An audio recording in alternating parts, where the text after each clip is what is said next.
Roblox has some games that will steal hours of your life without you even noticing, and when you actually check the time, you've been playing the game for hours. And in today's video, we're breaking down the most addictive Roblox games on the platform, and trust me, if you've touched any of these games, you already know how dangerous they could be.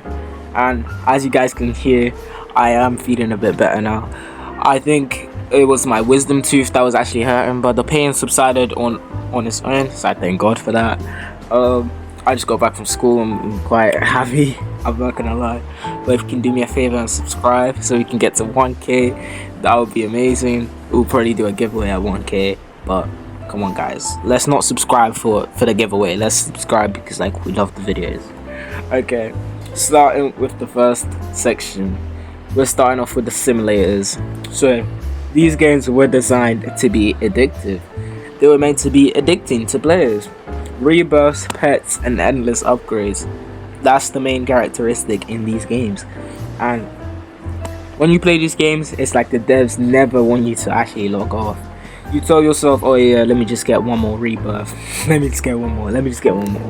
And suddenly it's 3 a.m. or suddenly it's 5 p.m. and the time just flies and time is spent.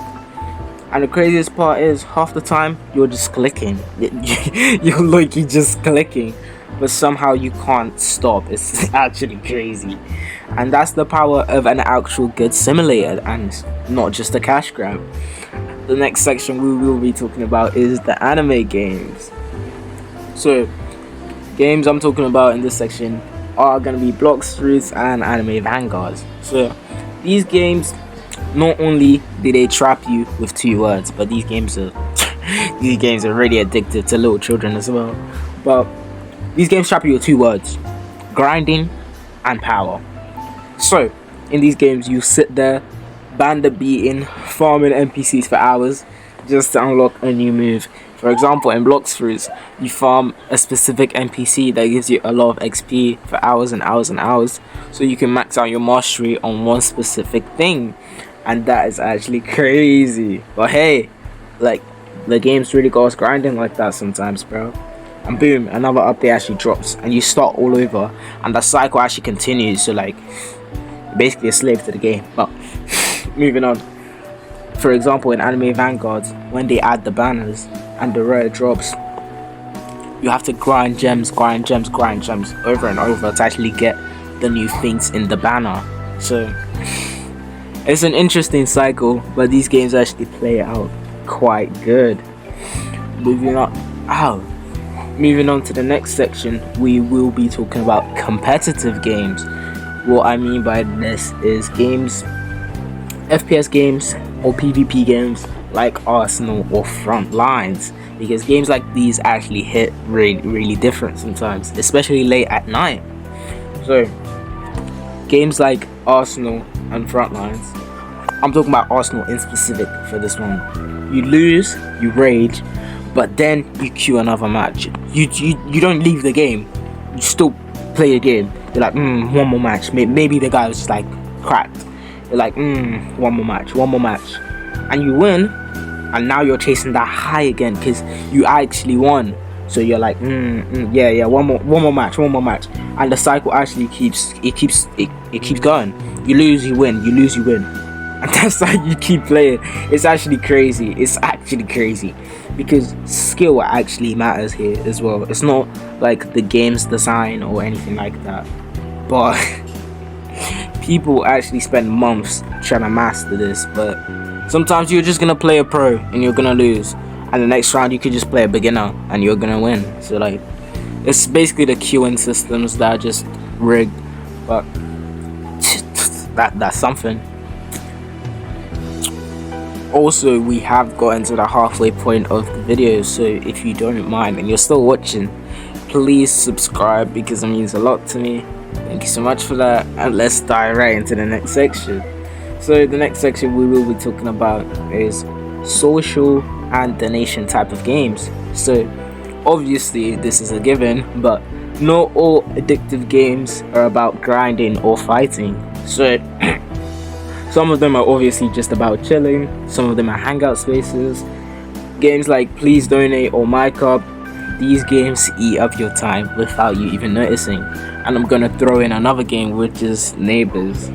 So whether you're begging for Robux, trolling on your mic, making jokes, trying to find friends, hours actually fly by. They disappear crazy in those type of games. So you need to be alert, because those games, you spend a lot of time on them. Like Neighbors, I have a lot of hours. I don't know the exact amount, but I have a lot of hours on Neighbors and Mic Up. So yeah, those games take up a lot of my time, and you don't even realize it. You could hop on to just talk to a few people, and you spend like 2 hours. It's actually crazy, especially Neighbors now, because you could actually get donations from Neighbors now. Yeah, that's crazy. And here's the thing. These Roblox devs actually know exactly what they're doing, and it's crazy. It's crazy because when you think of a Roblox dev, you think of a Discord mod. You think that they're those type of people, but Roblox developers are actually quite smart, because these games tap into your brain's dopamine system, and they actually use this against you. They give you small rewards, and they feed the progression. They feed it in you, and like they just hit you with that one, and it has you going. I'm saying it has you going. It's actually crazy, especially the leaderboard games. Games that have leaderboards where you have the most Robux spent is so insane. Like, if you get a reward for being number 1, that is understandable. Like anime Vanguards, their leaderboard, like number 1 gets like a special item or something like that. But like, bro, hunting zombies, like the people on the top of the leaderboard, I'm certain they don't get anything, bro. And there's guys on the leaderboard with like 200k spent, and I'm like, damn. But yeah, I'm straying a bit, but it's literally designed to keep you hooked. That is basically what I'm trying to say. And in my opinion, it works way too well. Like, I might as well just make a Roblox game. I'm saying, because I can spot these things, but I don't even know if I can implement them. But anyways, that's all from me today.